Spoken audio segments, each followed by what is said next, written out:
Mais d'abord, c'est l'heure des télescopages de Bruno Donnet. Bonjour Bruno. Bonjour Philippe.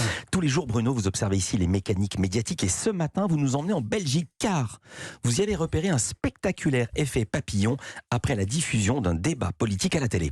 Oui, dans la catégorie petite cause, grande conséquence, Philippe, je vous ai déniché un champion. La scène s'est déroulée le 25 septembre dernier sur le plateau de la chaîne belge RTL TVI. Ce soir-là, la télévision organisait un grand débat dans lequel tous les partis politiques étaient représentés et, pour porter la voix du gouvernement, le sommet de l'État avait choisi de dépêcher son secrétaire d'État à la digitalisation, un certain Mathieu Michel, auquel le présentateur du programme a posé une question. Monsieur Michel, vous gagnez combien par mois? Vous êtes le plus gros salaire à cette table. Oui, bien sûr. Vous gagnez Il lui a demandé de révéler son salaire car le débat portait sur l'inflation et sur la nécessaire austérité budgétaire que le gouvernement appelle de ses voeux. Alors, ni une ni deux, Mathieu Michel lui a répondu du tac au tac. Un ministre gagne entre 14 et 15 000 euros, quelque chose comme ça. Trouvant le montant impressionnant et voulant être tout à fait précis, l'animateur du débat a alors relancé le secrétaire d'État en lui demandant une petite précision. ça, brut, C'est évidemment énorme. Il vous reste combien net pour être clair Et là, droit dans ses bottes, Mathieu Michel a rétorqué C'est le net. Ah. c'est le net. Le hic, Philippe, c'est que le secrétaire d'État s'est gouré. Il ne gagne pas 15 000 euros par mois, mais un peu plus de 10 000 euros net. C'est en effet le montant du salaire des ministres. En Belgique, en France, il se situe plutôt entre 8 et 9 000 euros. Tollé sur le plateau et grandement dans l'opinion publique belge sur le thème « Mais qu'est-ce que c'est que ces ministres qui sont aussi grassement payés qu'ils ne savent même plus combien ils gagnent ?» La bronca créée par l'émission a pris de l'ampleur, beaucoup d'ampleur, au point que la semaine dernière, patatras, le Premier ministre belge, Alexander De Croo, s'est vu contraint d'annoncer publiquement que les salaires de ces ministres allaient baisser de 8%. Alors depuis cette annonce, Mathieu Michel est devenu la risée des réseaux sociaux en Belgique. On ne compte plus le nombre de parodies de la séquence. Et sur Twitter, par exemple, un internaute a choisi de faire un petit montage très savoureux entre les propos du ministre gaffeur et une interview qu'il a exhumée de Jacques Brel. Vous allez l'entendre, c'est redoutablement efficace. Il vous reste combien net pour être clair C'est le net. Ah. La bêtise, c'est terrible. C'est la mauvaise fée du monde. C'est la sorcière du monde. C'est la bêtise.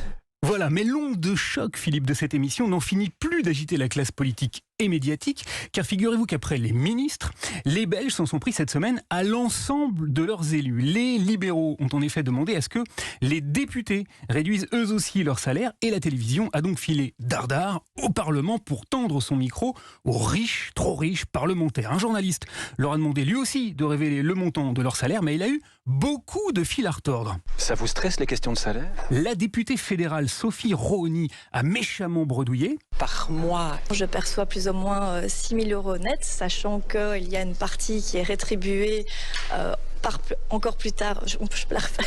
Et elle a demandé 2 fois à refaire l'interview. Je vais la refaire encore. Voilà, quant à Georges Gilquinet, le ministre fédéral de la mobilité, pris lui aussi en flagrant délit de ne pas connaître le montant de ses émoluments, eh bien, il a carrément demandé à ce que la caméra soit coupée. Je sais pas ce que je gagne. Attends.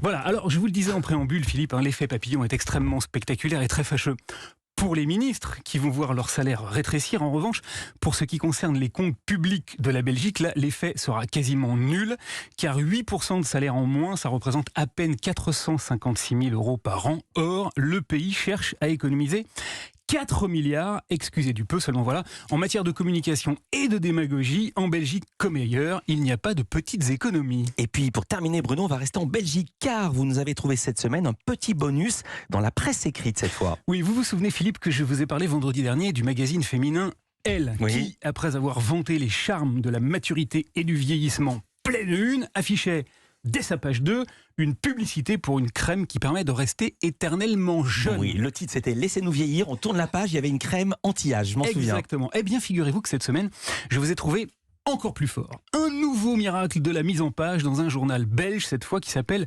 Sudinfo. Dans ce journal, juste en dessous d'un article de la rubrique Faits divers qui racontait un drame, la mort d'une femme qui commençait par ces mots: la jeune femme est tombée de la fenêtre de son appartement.